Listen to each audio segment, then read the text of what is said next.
This program was produced by the Chemical Heritage Foundation. Our mission is to collect, preserve, and make known the history of chemistry, chemical engineering, and related sciences and technologies.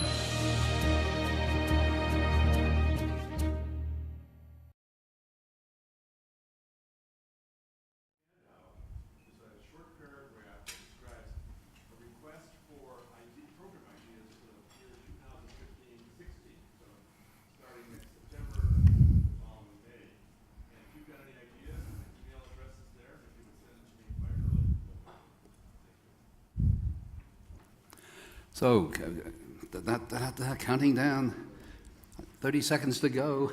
Okay, Bob says we're good. All right.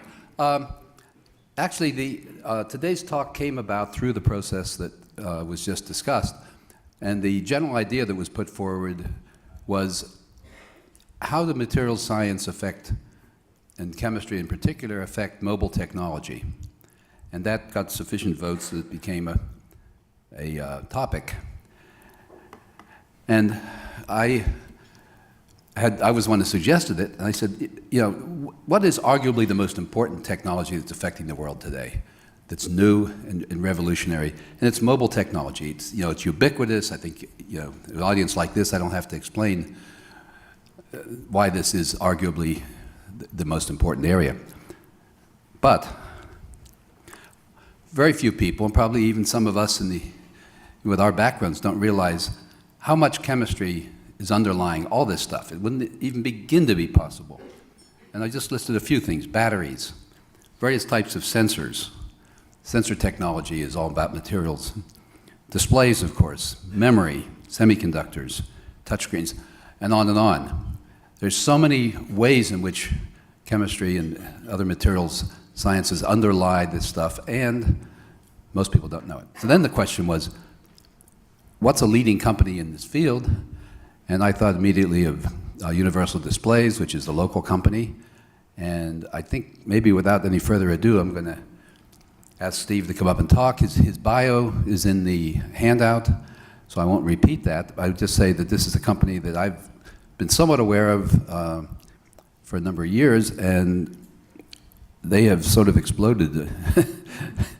And for all the good reasons, I think. So, Steve, please take over.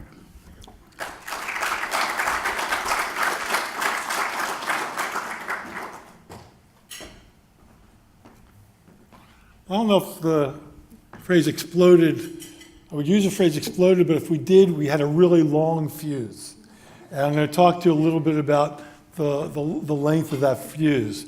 But let me start out by thanking you all for inviting me here today.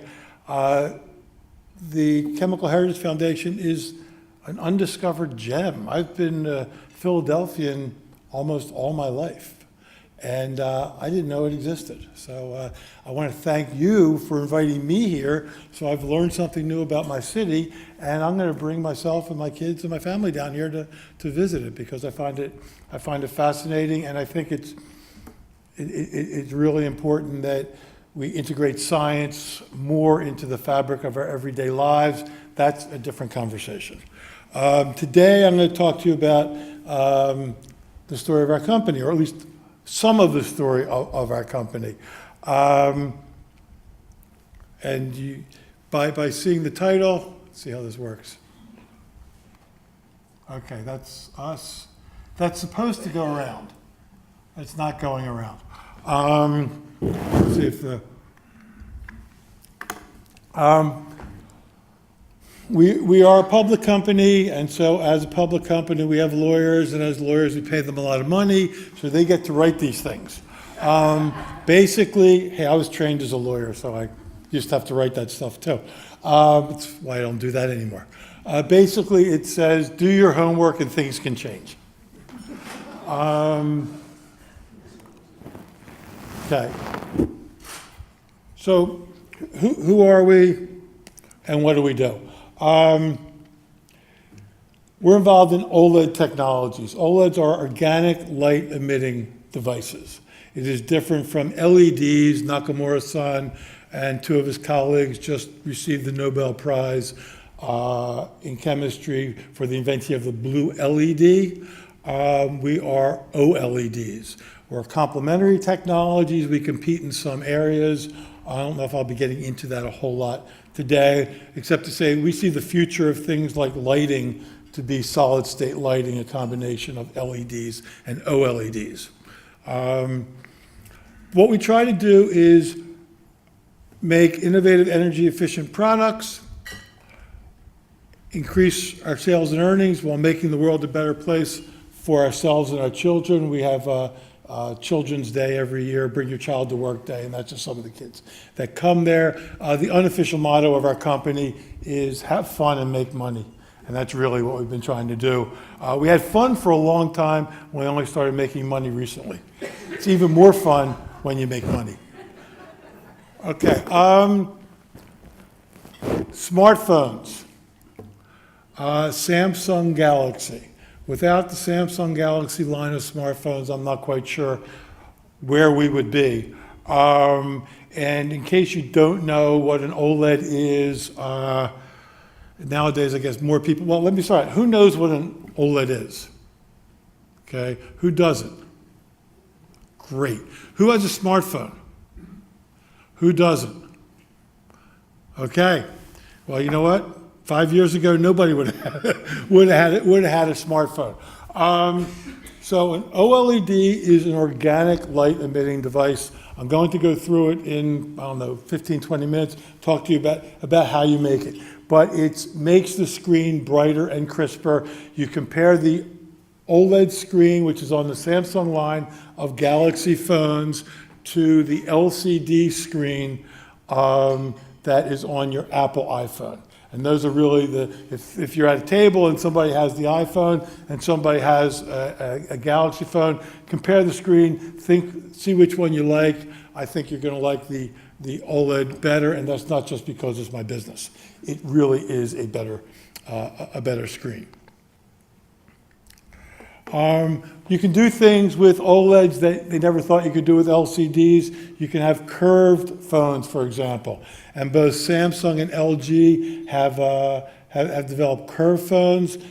We work with a lot of Asian manufacturers. Samsung and LG are two of our biggest customers. And they're two of the biggest companies in Korea. So see if this works. If Samsung will have it curve vertically, then LG will have a curve horizontally. And that's just the way it works. Welcome to my world. We, by the way, were the first ones in the late 1990s who actually figured out how to put small molecule OLEDs, because we work in small molecules, not polymers, how to put small molecule OLEDs on a plastic substrate. And that's what these are. They now have 55-inch OLED TVs. They can be curved or flat. Right now, LG is the company that's starting to sell them. The price has gone down from $15,000 to about $4,000. You can buy them at Best Buy. If you just want to see a TV, an OLED TV compared to an LCD TV, take a look at it. It is quite amazing. What's even more amazing is that OLED TVs even exist. And when we started the company, when the founder started the company 20 years ago, I'm not sure he was thinking about OLED TVs. In fact, this was 1994, and Sherwin Seligson, who has been a good friend of mine for a long time, I've been through two companies with him.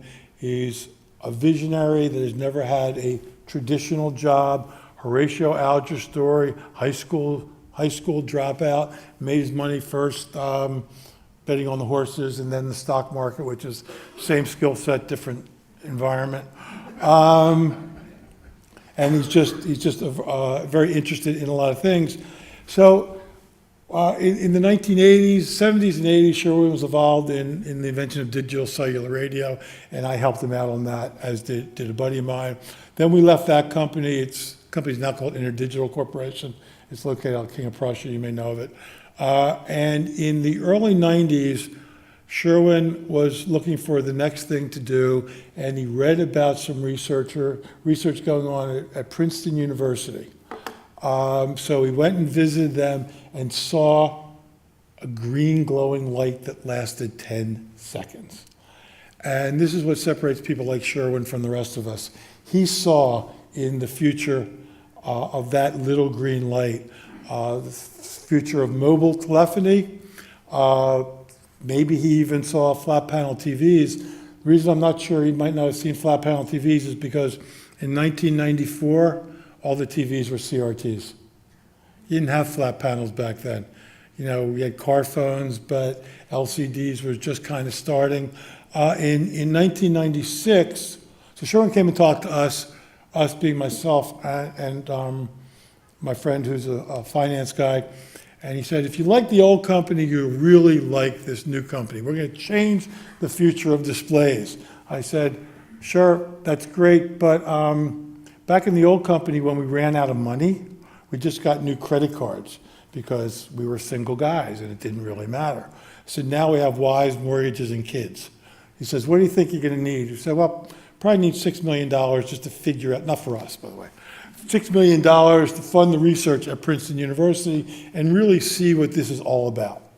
So in 1996, we took the company public with no full-time employees, a pending patent, and a research contract with Princeton University.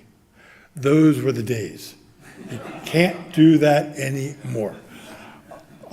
We named the ticker symbol of the company was PANEL, P-A-N-L, circling back to the flat panel, because first thing we had to do was explain to people what a flat panel was and why you're going to want flat panels instead of CRTs. And then we're going to have to explain to people, well, there are these things called LCDs and plasma, remember plasma, that are coming up right now. We're the next generation. So that was a kind of a difficult sell, but we took a long-term view of it. We decided to go public. We called it actually public venture capital because, well, venture capitalists have their place, but we didn't want them looking over our shoulder because we felt that we had a really good idea, kind of knew what we were doing, at least we trusted in our own judgment, and so we figured we could do it ourselves with a lot of help from our friends. So for the next 5 years through 2000, we're actually operating in the labs at Princeton University. So we were hiring people, we're operating labs at Princeton University. We were going over to Asia 4 or 5 times a year, visiting the major manufacturers, which at that point were in Japan, although we did visit some Korean people as well. And they would say, this is really interesting technology, but you know, you can't just tell us about it, you have to show us something. And your phosphorescent technology, because we use phosphorescent light emission, is really interesting, but we need materials to do it.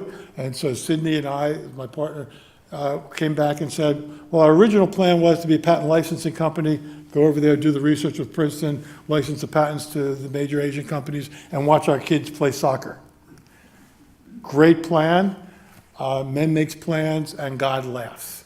Never did see my kids play soccer. Got a lot of frequent flyer miles, spent a lot of time in Asia, and we came back and said, you know what, the original plan isn't going to work. We had, by this time, about a dozen people working in the labs at Princeton University, and they were really overflowing the labs. So we rented 10,000 square feet in Ewing, which is 20 minutes south of Princeton and an hour north of Philadelphia. And the way we did that is we drew a compass. And we said, okay, how far away can we get to Princeton, but we still need the Princeton labs? How close can we get to where we live in Philadelphia? And we ended up in Ewing, New Jersey, basically renting some places out. Across the street was a cornfield, rented out 10,000 square feet. The other thing we did was we signed a partnership deal that has become a great partnership with PPG Industries out of Pittsburgh, that used to be Pittsburgh Plate Glass, with their specialty chemical manufacturing group. We didn't have any money. I mean, we were raising money every year. As you can see, we raised money every year, and we spent everything we raised. So what we did is we gave them stock, and they hired chemists, we gave them a lot of stock and some warrants, and they hired chemists, and they did the work, and we developed materials. And in 2003, we actually had our red material going into a cell phone. This was a flip cell phone. If you remember, the old days was a sub-display on a cell phone that you flip up. We were in our own facility in Ewing. Because we had the materials now and we had more people, we were able to sign up a number of other manufacturers, and we did it very slowly in Asia. A lot of people at that point in time were going over, trying to sign up the big manufacturers and say, we have these great patents, give us a bunch of money up front, and then we'll show you what we have. We did it kind of the opposite. We went there and we worked with them. We were there all the time. We didn't disclose our secrets, but we did develop the relationships with them that we had to develop. And one of the funnier things I found funny is on my trips, I'd often visit Sony and Samsung. Remember Sony? They used to be a leader in consumer electronics. So I'd visit Sony, and the guys at Sony would say, hey, how are things doing with Samsung? Then I'd fly over to Korea and visit Samsung. Hey, how are things doing with Sony? Of course, I didn't tell them anything about anything. But we continued to raise more money. We continued to spend all the money we made. And we started getting some contracts, principally from the government. So the Department of Defense was funding some of our flexible display work. The Department of Energy was funding some of our lighting work. We took another 10,000 square feet in our building. And so now it's 10 years in, we bought the building. So we had been putting a lot of leasehold improvements in the building. We bought the building. During the next 5 years, we opened up branch offices in Japan, in Taiwan, and in Hong Kong. We opened up a lab. We continued to expand our network of partners. And the prototypes, we were supplying red materials and some green materials to a number of different partners, and they were showing products. Sony did a 10-inch TV, LG did a 15-inch TV. These were $2,000-$3,000 TVs. The industry was trying to find the killer app. And I remember we would walk around, what's the killer app going to be? What's the killer app going to be? By 2010, we're 15 years into this thing.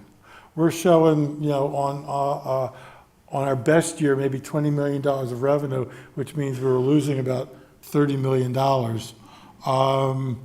And there was no killer app. Then the smartphone came along. And then all of a sudden, in the summer of 2010, Samsung launched the first Galaxy S phone. So Samsung, which when we first started doing this was just a little white box maker, was now moving up the food chain, and it decided to challenge Apple. And it decided to challenge Apple with the OLED screens and their own smartphones. And as you can see, they've done pretty well. Samsung is a great customer.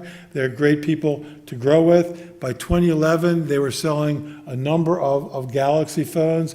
Our employees were about 100. We have a 50,000 square foot facility in Ewing. We opened up another office in Korea.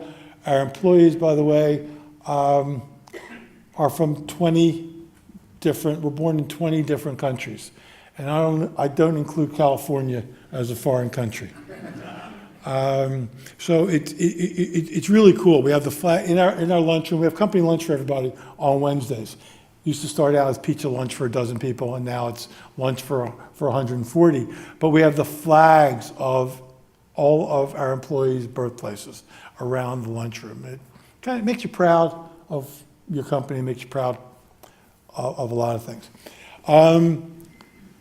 2011, we made our first profit. So that was 17 years after Sherwin started the company. My youngest daughter was born when Sherwin started the company. She was 2 years old when I joined it. She went off to college. when we had our first profit. So it just gives you a sense of the time frame. Then things really started picking up for us. By this time, we had gone from a who are they to the leading R&D center in the world for small molecule OLEDs, especially focusing on phosphorescence. We were selling the emitter materials. The emitter materials, as you guys would know, the materials that actually emit the light, the red light or the green light. We don't have blue yet. That's a different part of the conversation. We had about 1,500 patents that we had gotten. We had the exclusive license of the patents from University of Southern California, Princeton, and Michigan, because our original researchers, Dr. Steve Forrest and Dr. Mark Thompson, had moved to Michigan and University of Southern California, respectively. We've kept our relationships with them for the past 20 years. If you haven't noticed, we're extremely loyal and extremely patient, which are important issues. We then bought the second biggest patent portfolio, which was out of a company out of Japan called Fujifilm, and we added that to our patent portfolio in 2012. Our revenues continued to grow, our earnings continued to grow, products continued to move forward, and we opened up an office in Ireland to help with our European business. In 2013, we don't seem to get the magic. So up until 2012, we had basically been selling red materials and a lot of development materials. So as you guys know, you need, well, in our world, you need red, green, and blue to make white light and make all the colors of the rainbow. We had just been selling red, and red was very efficient for phosphorescence. We were trying to get green in.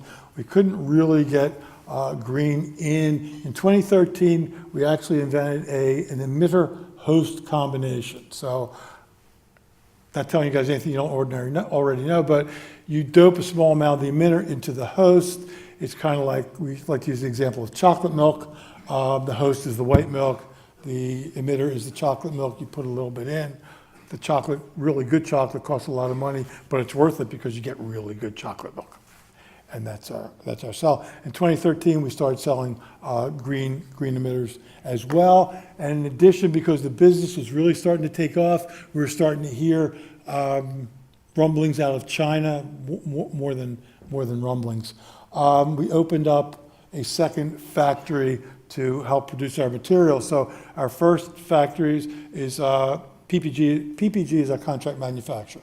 So PPG had our first factory outside of Pittsburgh. We opened up a second factory in Ohio, getting ever closer to the customers, which I thought was a funny joke. They wanted us to move the factories into Korea. They didn't think Ohio was close enough. But what can I say? And then 2014, we've just continued with more of the same. We're projecting our revenues this year to be about between $190 and $205 million. We don't project earnings, but we're gonna make some money. We have probably 140 people.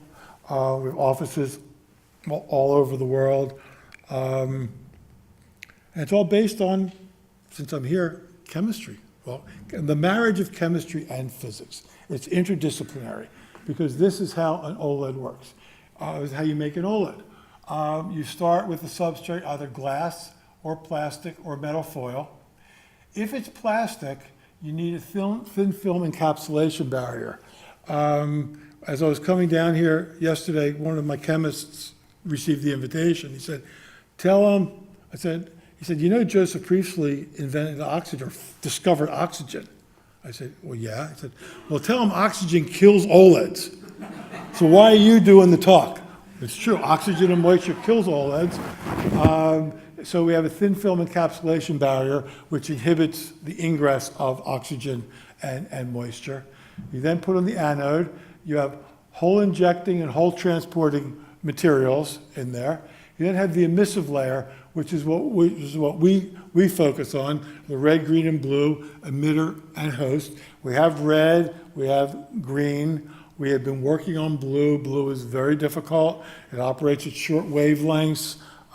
As again, it kind of knocks itself apart, which is why I told my guys at company lunch, told the table, the Nobel Prize was recently awarded for the blue LED to Nakamura and his colleagues for the blue LED. And in the first decade of this century, the Nobel Prize in actually physics, I think, was awarded to Alan Heeger and Diarmuid for the discovery of conductive polymers, actually at U of P. So I challenged them that in the third decade of the 21st century, the world is wide open for a Nobel Prize in OLEDs, and blue OLEDs would be a great opportunity way for them to cap their careers. We work on the emitter.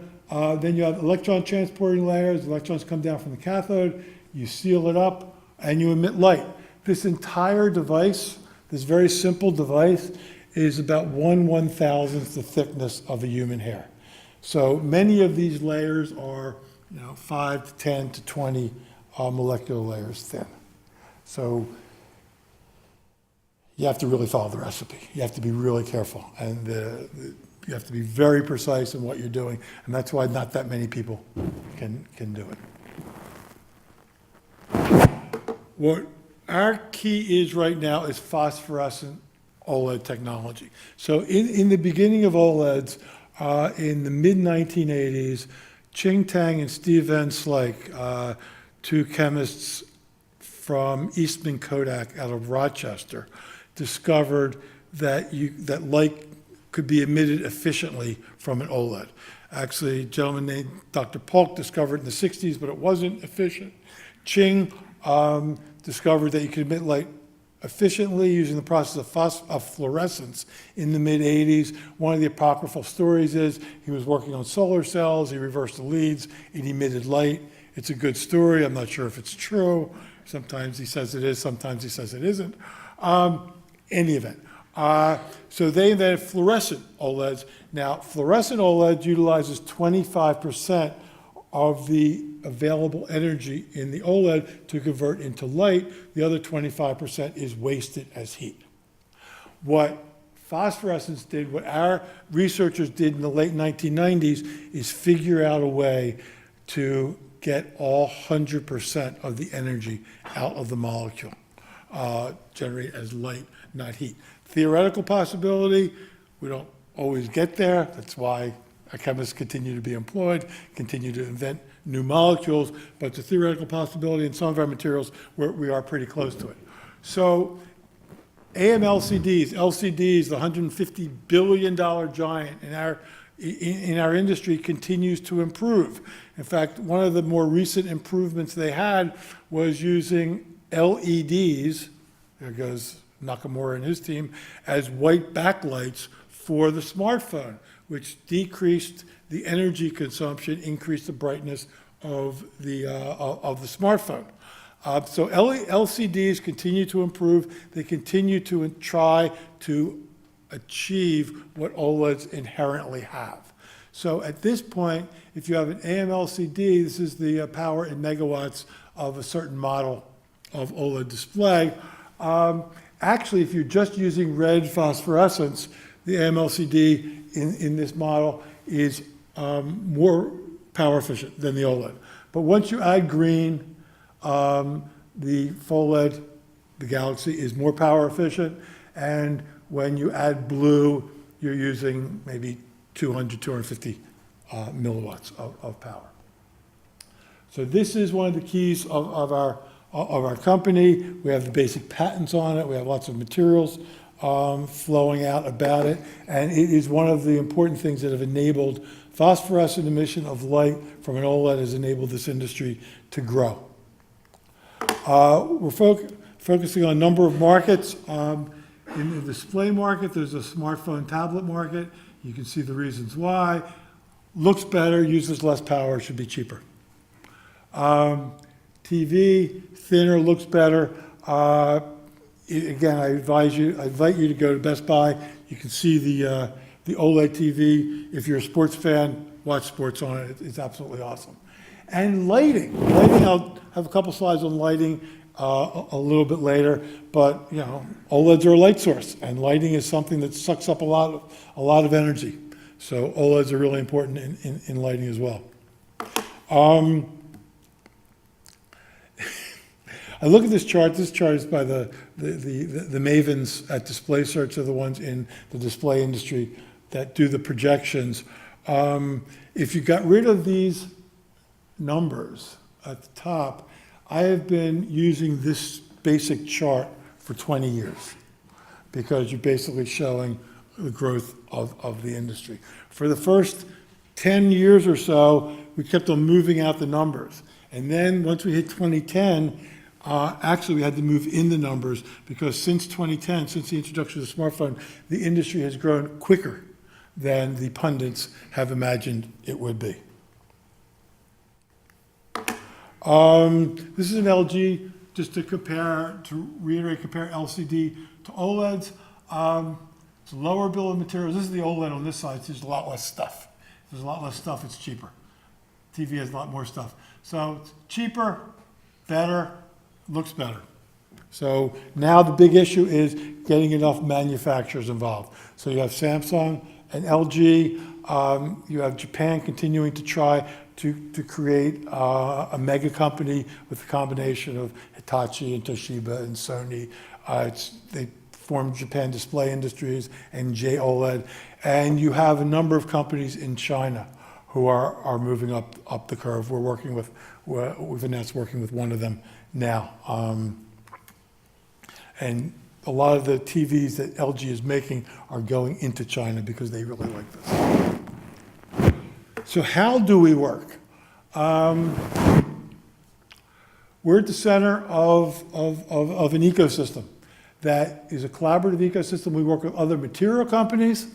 We work with a number of different research organizations. We probably have about a dozen now at this point. And with some of them, we basically say, I wonder if that was somebody listening to me. So with some of them, we say, here's some money, go invent things. Invent things in our area, and we'll own them. You guys get a royalty for them. We'll own them, but go invent things. Free yourself from the constraints of having to apply to DARPA or DOE or whatever for the grants. And this can work well. I noticed that one of your future talks is about collaborative relationships between industry and academia. We think our relationship with Princeton and now with Michigan and USC has worked really well for all of us. And we've hired a number of the students from those universities. And we work closely with our manufacturers as well. We've talked about our partners. Our biggest partners are Samsung, LG. We just signed up with BOE, a number of Taiwanese companies. And there's a number of companies outside of the major ecosystem in lighting. So when you think of lighting, you think of GE, Osram, Philips. I mean, they're the lighting guys. They're the ones that have been making the bulbs. But there's a number of companies, because OLED lighting is a new paradigm shift. You basically are making panels of light, not bulbs. So there's a number of new companies, you may not recognize a lot of the names in Japan, that are focusing on OLED lighting. Oops. Okay. We have lots of patents in lots of areas. I'm going to skip over that a little bit, except we're not just a phosphorescent company. We filed the patents all over the world. And again, this is one of the insights we had early on. We recognized if we were going to hit, if this was going to hit, it was going to hit big. And we need to be protected all over the world. So a lot of our money went into filing patents all over the world. In China, for example, when people said, why in the world are you filing in China? And now it's turning out to have been a really good idea. So we file in all the major industrial countries. Our business model. We kind of invented own business model. What we do is we license our patents, and this is supposed to represent the devices. Okay, so we license our patents. We have a number of patents directed to smartphones or TVs or the use of our materials in those devices. And we license our patents to the manufacturers. And in addition, as a second line of business, we sell materials. Please do not try to figure out what these are. They were done by the IR team. So I'm not sure there are any molecules at all. But that's a whole separate line of business. So we have a patent licensing business and we have a material supply business. And the two of them complement each other very well to help make our company successful. So our team is constantly inventing new materials, things that never existed before, which I find totally fascinating. I went to college. I was going to be a chemical engineer, but frankly, it was too hard, so I didn't.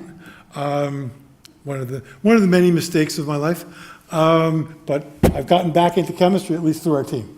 So it's very important for our company. Lighting. So, sorry. Thomas Edison invented the light bulb in New Jersey up the road from us. And what he invented was really a heat generating device that gave off a little bit of light. What an OLED is a light generating device that gives off a little bit of heat. That's pretty profound, that's pretty powerful. We can run one of our OLED panels for hours, and you come up to it and you touch it, it's cool. And it's a panel of light, it's not a bulb. I mean, there are very good reasons why the bulb was created. But what we've been able to do is not just what the OLED group has been able to do is create a panel of light with an even diffuse light across a very thin surface. Designers love this. They call it the essence of light, because you don't have to put all the stuff around the chandeliers and the light. It's just a panel of light. And as I mentioned, there's a number of companies that we're working with all around the world, in Japan and in Europe, focusing on OLED lighting. And I think in the next few years, I emphasize the word few because I learned long ago not to predict things, you're going to see a lot of OLED lighting around. There's also flexible displays. We talked about the LG Flex and the Samsung Flex. You've heard about the Apple Watch, which may or may not involve an OLED. It's not clear. But we've been working on flexible displays for quite some time. And so we mocked up something back in the day when you had a laptop and a beeper and a smartphone, et cetera, or no smartphone, a phone. We said, what you really want is one device you can carry around with you. And what's the limiting factor in all those devices? They all have the processing power, it's a display. So we figured what you need is a roll-out display. You have a roll-out display, you carry it around with you. So most people, they used to laugh a lot, okay, when I did this. Now people start laughing a lot less, and that makes me a little nervous, because that means they're working on it. And now we're seeing the grown-up companies, the real companies, the Microsofts and the Dells and people like that, actually demonstrating these types of things in the marketplace. My youngest daughter, the one I told you went to college before we became profitable, still wants to know. She said, you promised me when I graduated grammar school you were going to have this roll-out thingy. Where is it? So it's one of the reasons I don't talk about timing anymore. We're moving beyond. As an entrepreneurial company, we started with patents. We then went into emitters. We then went into hosts. And now we're looking at what are the difficult problems in OLEDs that is inhibiting their growth. And we see two difficult problems that we've been working on for quite some time. Both involve equipment, so maybe not the right audience. One is how you actually deposit the OLEDs. So we're working on a a vapor phase approach where you, instead of liquid printing, you actually print in the vapor phase. And you can print a TV that way. When you think about it, the molecules bouncing around all over the place. Not an easy project. We don't take on the easy projects because anybody can do the easy projects. We take on the projects that take a long time because that's, if you win, you can get the benefit of it. The other is a thin film encapsulation, as I talked about before, for plastic, because for lots of reasons, not the least of which is you drop your cell phone, it breaks. People want to go to plastic. It's unbreakable, it's lightweight and the like, but you need a thin film encapsulation for that, and we've been focusing on that as well. So I'm going to end with our long-term OLED roadmap. Now, this is a roadmap that I have been using literally for 15 years. So there are some things that change, some things that remain very consistent. We do change the pictures underneath, but we always saw, and we were lucky enough to be right, that it was going to start with mobile, then move into tablets and TVs. That used to say laptops, by the way. We did change that to tablets since laptops seem to be disappearing. Then the debate was always whether it was going to be flexible first or lighting first. And now we're seeing both of them come on. But as you can see, we've only just started. We built a really strong base. We've now just started our transition from an entrepreneurial company to a growth company. Different set of problems, just as much fun. We're having a great time. And I thank you very much for inviting me here.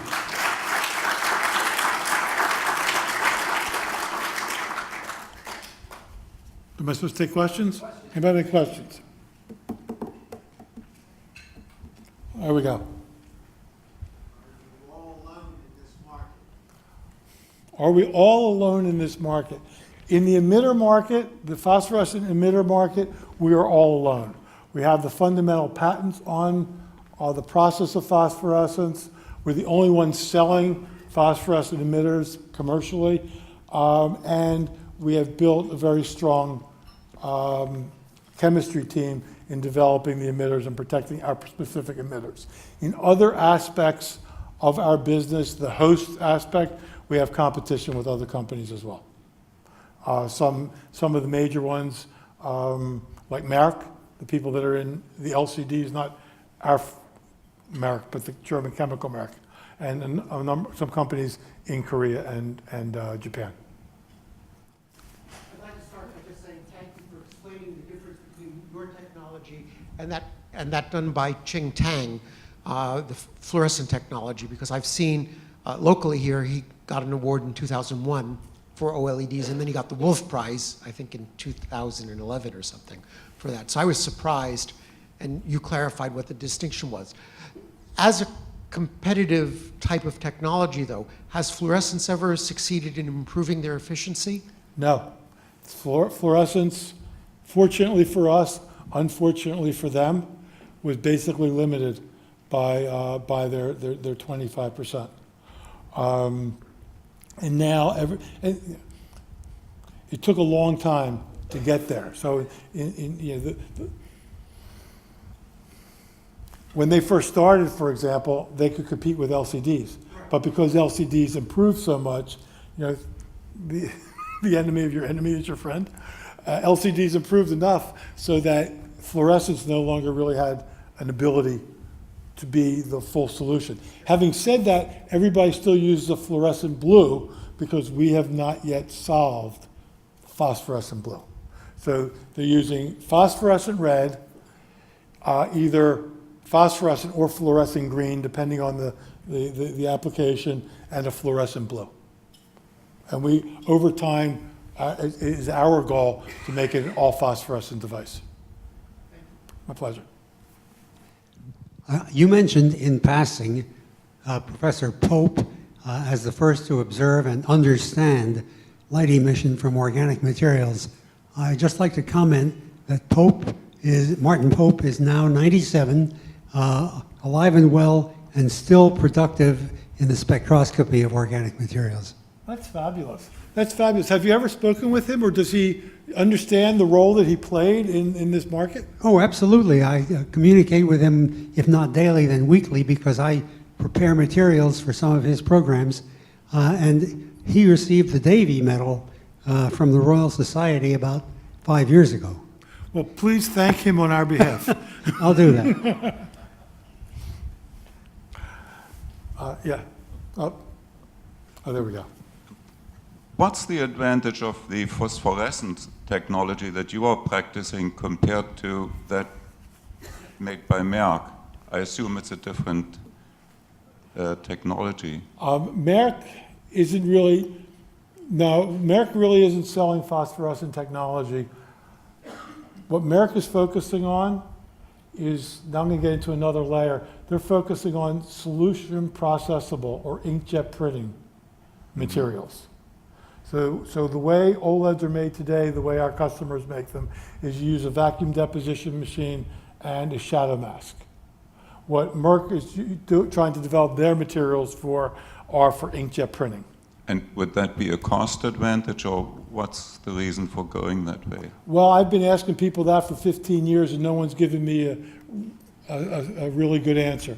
The answer people say is a cost advantage, but I've not seen that advantage in the numbers.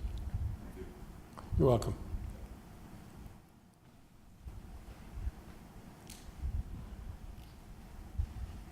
I was interested in the chart you showed of the profit and loss of the company, and in the first decade plus, there was the loss of the company. I'm just wondering how you survived financially.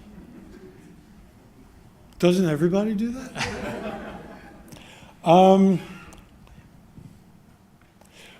What we like to say, we were constantly raising money.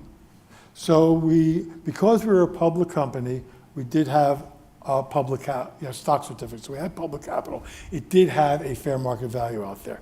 But we like to think the most important thing was our credibility, because we would go to the investors and we would say, this is what we're going to do next year. They'd say, when are you going to be profitable? We would say, we don't know. But if we are profitable, this thing is really going to hit big. It's a big market, great technology. We just don't know the timing. And we would continue to do that. That doesn't mean that some of the investors didn't get tired.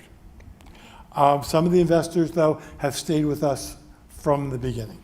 There are a number of investors who have stayed with us from 1994, 1996. And if you run a compare chart, we'll go to Yahoo Finance, run a compare chart from the Dow Jones and Universal Display, and $1 invested in our company is worth more today than $1 invested in Dow Jones from when we went public. So, but it was just a lot of credibility, I think.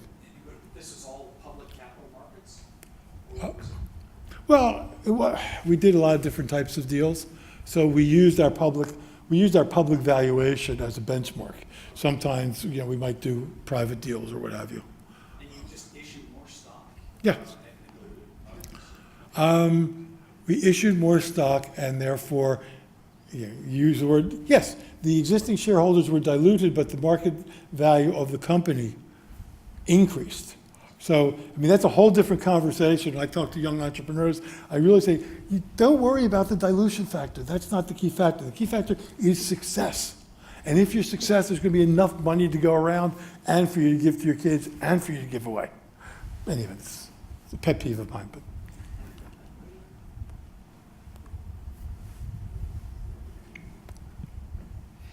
Hi, what kind of encapsulation technology are you working on? What we've publicly announced, it's a single layer encapsulation technology using PECVD.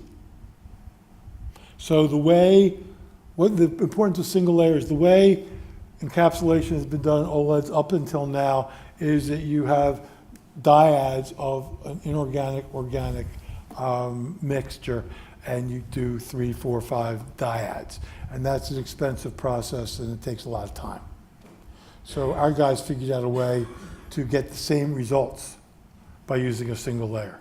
And the way the dyad, the other approach works is you're basically just trying to hold them off, kind of like the Russian army. You're trying to hold them off long enough until the OLED dies or until winter comes or what have you. So ours operates on a different principle.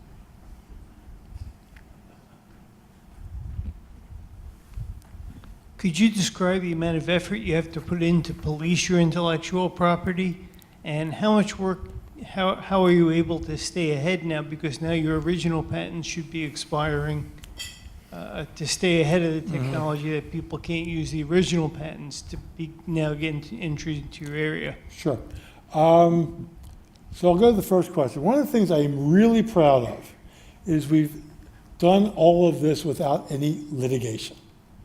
So there's been administrative proceedings in the various patent offices where people have challenged our patents, but we've never had to sue anybody in a litigation.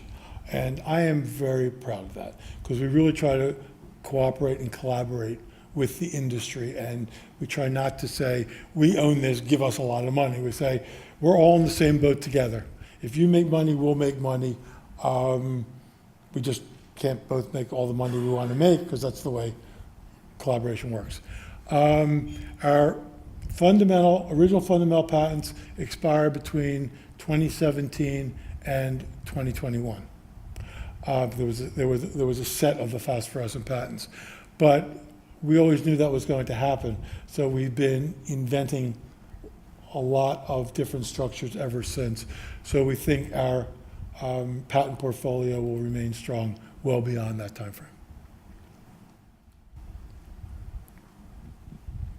She's in charge, so I. Thanks for the excellent presentation. I'm wondering, like you mentioned about partnerships between China and Japan, but you didn't mention anything about Apple. I'm just wondering, like, if you can talk or. Apple who? Apple.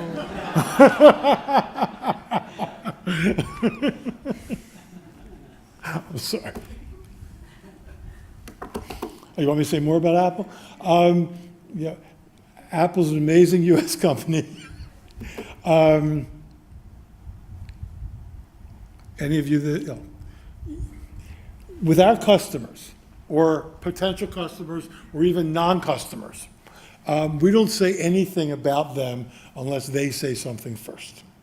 So we remain very quiet about who we work with, what we're doing, unless the customers would say something. Hence my not so cute retort. I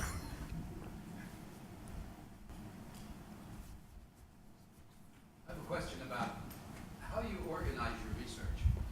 Because, you know, you're working on various materials, various end uses, and you're growing your staff. How do you organize that? I start with the most amazing chief technology officer ever invented on the face of the earth, Dr. Julie Brown. And she organizes it. She's amazing. So she is able to keep everything on track. She's able to manage the different people. We talk obviously about the places we should be focusing on, how we should manage our research team, and what types of things motivate, what types of things don't, whether we should, when has a project reached its natural death and when should we move on? How can we move forward to different projects?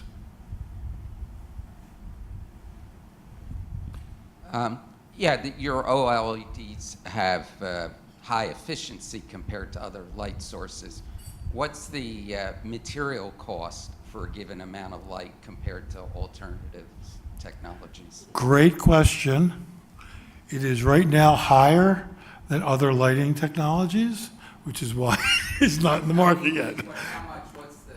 It is. I don't always believe all those projections because we don't tell people what our costs are. So I'm not quite sure how people would know what the competitive costs are. The costs, however, over the past year or so have come down significantly. And when you look at it, are you ever going to get to the cost of a 60-watt light bulb? I don't know. Never say never.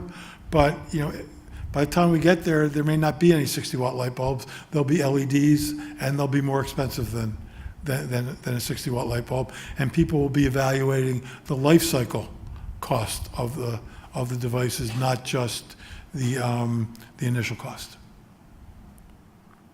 So, I mean, both Philips and Konica Minolta have announced that they're starting to sell OLED lighting products. Acuity Brands, which is a reseller, they're not a manufacturer, has OLED light sources on their website. So that's probably the best example. There are companies who are now starting, the early adopters, and maybe one of them will become the Samsung of OLED lighting.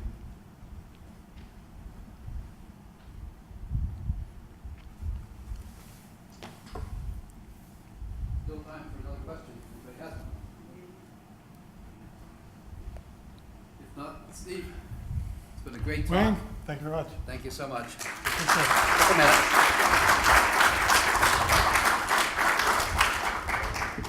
Here it is.